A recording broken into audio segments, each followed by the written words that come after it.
मेरठ की, जहां पर रात 11 बजे से जिले में बिजली की सप्लाई ठप हो चुकी है।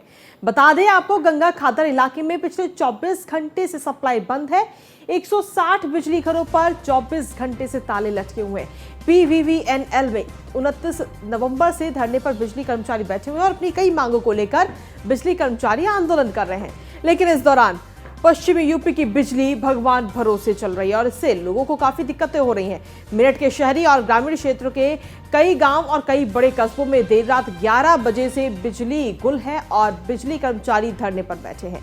पीवीवीएनएल पश्चिम की बात की जाए तो 160 बिजली सब डिवीजन पर ताले पड़े हुए हैं, तो वहीं आम जनता को रात में अंधेरे में ही अपना समय गुजारना पड़ रहा है। मेरठ में देर रात से बिजली गुल के बाद बिजली विभाग के अधिकारी और कर्मचारियों की परेशानी का समाधान नहीं किया गया। देर रात से शहर और गांव अंधेरे में डूबे हैं। खादर क्षेत्र की बात की जाए तो लोग बिजली देखने को तरस रहे हैं। बिजली विभाग के कर्मचारी हड़ताल पर और अधिकारी एसी के कमरों में बैठकर आराम से ड्यूटी निभा रहे हैं, लेकिन आम जनता अंधेरे में रात गुजार रही है। मेरठ शहर में टीवीएनएल पश्चिम की मुख्य शाखा है और साथ ही मेरठ में ऊर्जा मंत्री भी आम जनता और विकास की और किसानों की समस्या नहीं समझ पा रहे हैं। मेरठ के ऊर्जा मंत्री खतौली उपचुनाव में जुटे हुए हैं, लेकिन बिजली विभाग की समस्याओं से निपट नहीं पा रहे। आम जनता के लिए अंधेरे में रात गुजारनी पड़ रही है।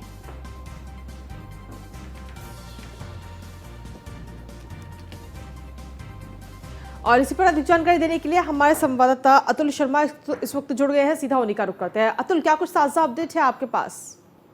देखिए कीर्तिका, मेरठ की बात की जाए तो मेरठ शहर और देहात क्षेत्र काफी अंधेरे में डूबा हुआ है, लेकिन उसी के साथ साथ एक गैरत की बात यह है कि मेरठ से ही ऊर्जा मंत्री बिलोंग करते हैं सोमेंद्र तोमर। उसके बावजूद जो सोमेंद्र तोमर ऊर्जा मंत्री है वो खतौली उपचुनाव में जुटे हुए हैं, लेकिन जो बिजली की समस्या है, मूलभूत समस्या है, उनको रूबरू नहीं हो पा रहे हैं। जो कर्मचारी हैं वो 29 तारीख से 3 दिन से धरने पर बैठे हुए हैं। अनिश्चितकालीन धरना है और उनका साफ तौर पर कहना है कि देखिए, जहां पर फॉल्ट हो रहा है, लाइन कट रही है, वहां पर दोबारा कोई काम नहीं हो पा रहा है। लगातार देखा जाए तो बीती रात से 11 बजे से देहात और शहर क्षेत्र के कई बड़े कस्बे अंधेरे में डूबे हुए हैं और उसके साथ साथ जो कर्मचारी हैं वो आराम से धरने पर बैठे हैं और अधिकारी एसी के कमरों में बैठकर निर्देश दे रहे हैं। लेकिन सबसे बड़ी बात यह कि आम जनता के लिए समस्याओं का सामना करना पड़ रहा है, क्योंकि अधिकारी और कर्मचारी दोनों आपस में एक दूसरे से भिड़ते हुए नजर आ रहे हैं। और वहीं अगर ऊर्जा मंत्री साहब की बात की जाए तो ऊर्जा मंत्री साहब का कोई ध्यान नहीं है बिजली विभाग पर और ना ही बिजली कर्मचारियों पर। आम जनता के लिए कितनी समस्याओं का सामना करना पड़ रहा है। पीवीएनएल के जो अधिकारी हैं वो एसी के कमरों में बैठ करके रूबरू हो रहे हैं,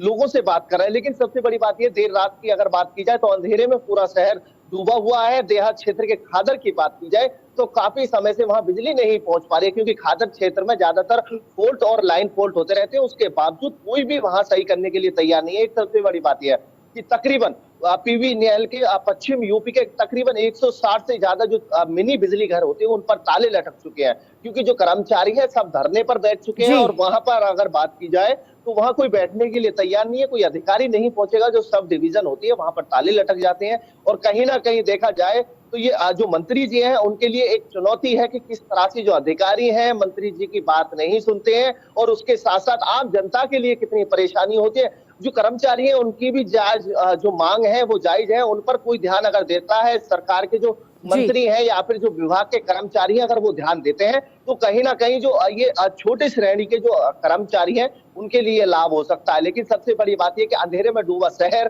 किस तरह से आम जनता को परेशानी हो रही है। बिल्कुल, चलिए शुक्रिया तमाम जानकारी देने के लिए अतुल।